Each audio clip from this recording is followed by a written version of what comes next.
afternoon, everyone. It's my pleasure to introduce Lizbeth Hernandez. She is a mother, a wife, and a bovine TB survivor. Her journey through 2 years of treatment opened her eyes to the deep physical, emotional, and financial impact that TB can have on individuals and their families. Throughout her experience, she realized that healing goes beyond medicine. It requires compassion, understanding, and community. Today, she dedicates her voice and her social media platforms to supporting people affected by TB, encouraging them, educating, and bringing hope during one of the most challenging times of their lives. Her mission is simple: to remind every patient that they are not alone and that she is here for them.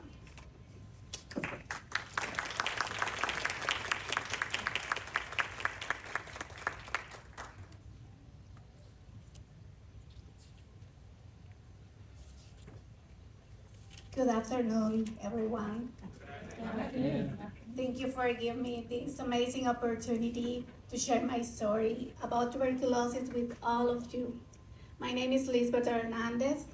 I'm a Bovine TB survivor, and this is my story. That picture is me. The beginning of everything was in November of 2022. I started with dry cough and unexpected loss of weight, and also I lost my appetite. How I felt in that time, like a bad flu that never went away. Something happened because my body was changing too fast. If you see the woman in the first picture, it looks like a healthy woman, good looking, good weight. But the second picture is the same woman with TB. I lost 30 pounds. Those women are me in different times. Cynthia, hi. In January of 2023, I started to feel pain on my back. I always describe that pain like knife on my back. And also I had pain under my ribs. I decided to go to an urgent care in that time. I received my first diagnosis. I had pneumonia. So they started to treat me with levofloxacin for 1 week.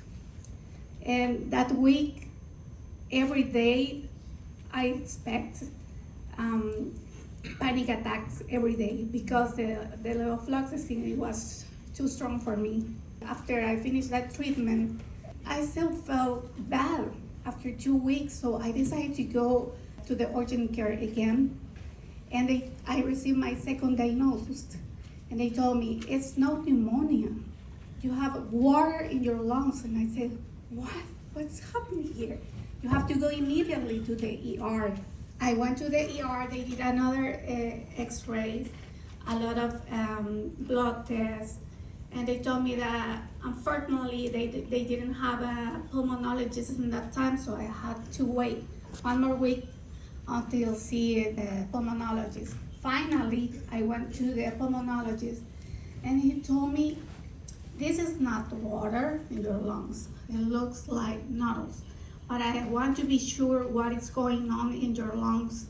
I need to do a bronchoscopy. The same day I was admitted for the first time, and for 5 days I were in the hospital waiting for the bronchoscopy, and they did a lot of blood tests, and I received another diagnosis. They told me, you have lupus. Oh my God, I was scared. And also you have a latent TB. So finally they gave me the discharge, and I started to see the infectious disease doctor. They started to give me the treatment for latent TB. I started to take isoniazid, and the same day, that night, I started with high fever. My body felt like it was burning inside, night sweat. The pain on my back, it was worse. And also I had chest pain. And I went to the doctor again, And they told me the isoniazid caused me pericarditis. Between the cardiologist and the pulmonologist decide to stop isoniazid. But after a couple of weeks, I went again to the ID doctor, and they told me why they stopped taking isoniazid. And I said, I don't know. They told me that I have to stop because it caused me pericarditis. Finally, after 8 weeks, I received a call from my ID doctor. She told me, you have active TB, you have to be admitted now. And I was completely scared because I didn't know what's going on with me. They told me it's not a common TB, it's bovine TB. Because it's bovine TB, you need at least 1 year of treatment. And according to Nassau Department of Health, I'm the only patient with bovine TB in Nassau County, at least in the last 5 years. At the beginning, it was only on my lungs. But after a couple of months, I started to feel stomachache. And it was getting worse, so I went again to the hospital.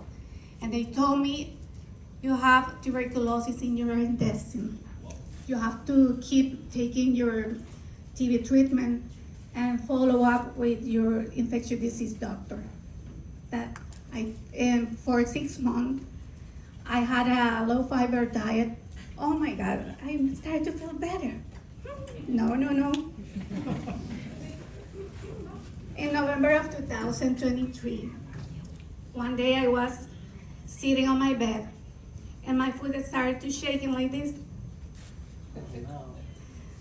What's going on with me? I felt a cramp in my leg. My foot started to twist all my leg. I tried to stand up, and all my leg was twisted. It was so painful. I fell on the floor, and a seizure started. I had my first seizure attack. During that seizure, I couldn't breathe for around 37 seconds. The only thing that I think in that time, it was, oh my God, I'm gonna die. Because I was alone on my house. Finally, when the seizure finished, I called my husband. He was too far.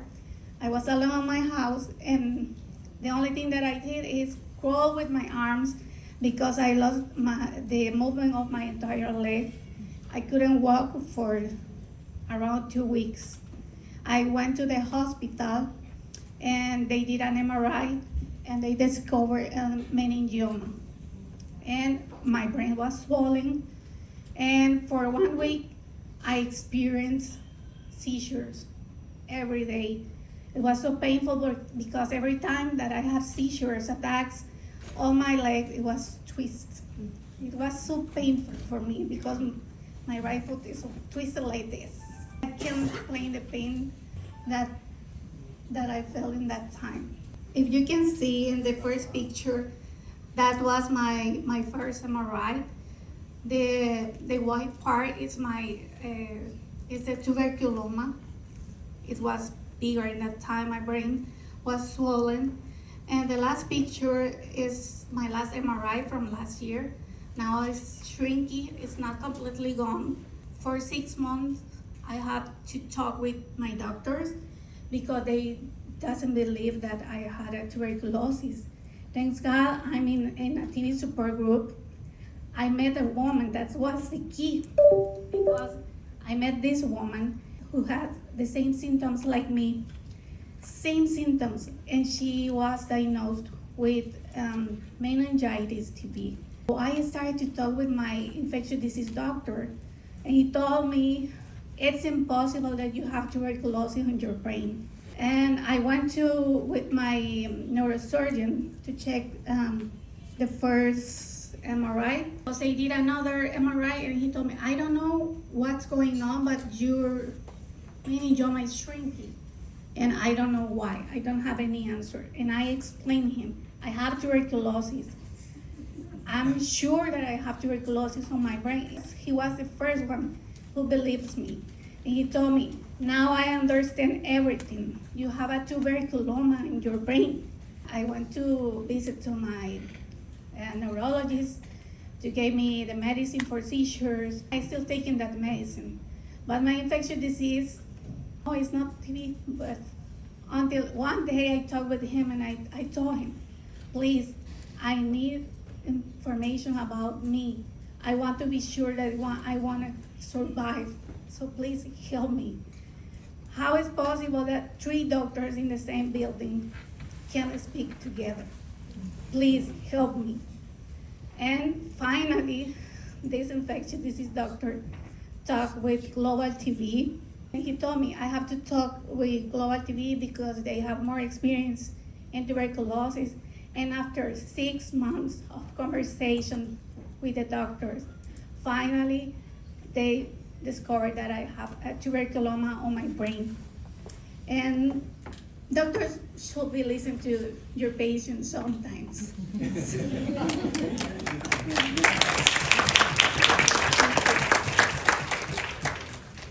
The reality of treatment is not only taking pills, it's live every day with side effects. I had those side effects and more. There's only 6, but I had nausea and dizziness, tinnitus, fainting every day, blurred vision. I have neuropathy now after the treatment, anxiety, a lot of side effects. Those are only 6, and I have more. But finally, in April of 2025, I finished my treatment, and I was so happy because finally this nightmare was gone. And that picture is the day of they gave me officially the discharge.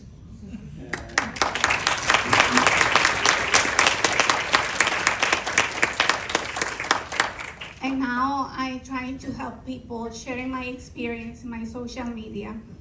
I have a small community of 9,500 people who have been through the tuberculosis from Latin America, and I talk with them every day. I do TikTok lives every day, every night with them. They talk with me. They are very worried about this disease. It's very hard, but I try to help them with my own experience.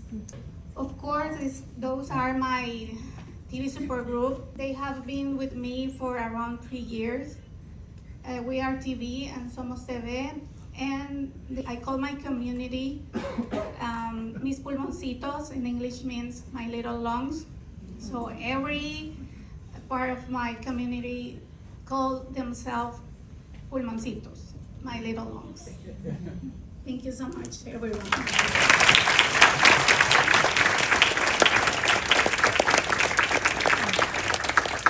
Thank you so much for sharing your story. I think it's just incredible the impact that you've brought since your treatment journey. So I'd love to hear, why do you think it's important for you to share your narrative as a TB survivor? Definitely meet someone who has been through the tuberculosis is very important because we can be hope for someone who has tuberculosis now, because they don't have any experience. They don't know what's going on with their bodies. And meeting someone and they say, you look very good now, and your tuberculosis was worse than mine, so I can do it, I can survive because you did it. So I think it's very important meeting many people who are TB survivors now. I know it's very hard, the treatment, to go to the diagnosis, the worst part, I think. But it's very, very important to know and hear about TB survivors, because they can get hope. You can be the light for those people.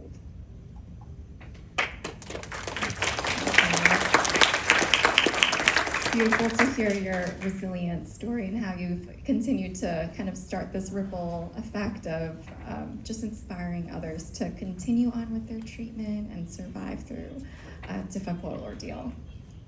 I'd love to hear a little bit more about your social media platform. I know you've impacted a lot of folks in Latin America that are impacted by TB. Would you be able to share some stories potentially about how you've helped them through? Of course. I already told you that I have a small community, especially on my TikTok. We are 9,500 people who have been through the tuberculosis. And I have two specific cases recently received. The first one is a 60 years old man diagnosed with meningitis and intestinal TB. Her wife found me on my TikTok without any hope. She doesn't know what's going on with her husband. She always received bad news about her diagnosed. And he told me, I don't know what else to do. So in the hospital, they told her, I'm sorry, we can't do any more for your husband. Just give him back to home and give some good life until he died. He was crying with me, but thanks God she found me. And with my TB support group found some help in Peru. And now this old 60 years old man, it was diagnosed without hope. And now he's walking, he's eating, he speaks by himself. Thanks God we found some help. Thanks to the social media, it's very, very important. And another specific case, it was around 2 or 3 weeks. A young lady found me on my TikTok too. And she told me her story. And she told me, I'm pregnant now, but my doctor told me I can't receive my TB treatment because I'm pregnant. And the only way is an abortion. I told her, no, that's not true. Please keep fighting. You have to keep fighting because you have a life in your belly. You can receive your TB treatment. Please record videos, write everything, write notes. I try to help you. This young lady is in Guatemala, and I contact some people in Guatemala. Thanks God she found me on time. I remember she told me, the doctor will give me the prescription tomorrow to get an abortion. And I thought, no, you have to wait, please wait. I tried to find some help for you. Thanks God, we found some help for her. Now she's receiving her TB treatment and keeping her baby. That's very important. I think it's huge because with social media, we can do a lot of things and we can encourage those people. We can help them with a lot of things, just meeting them.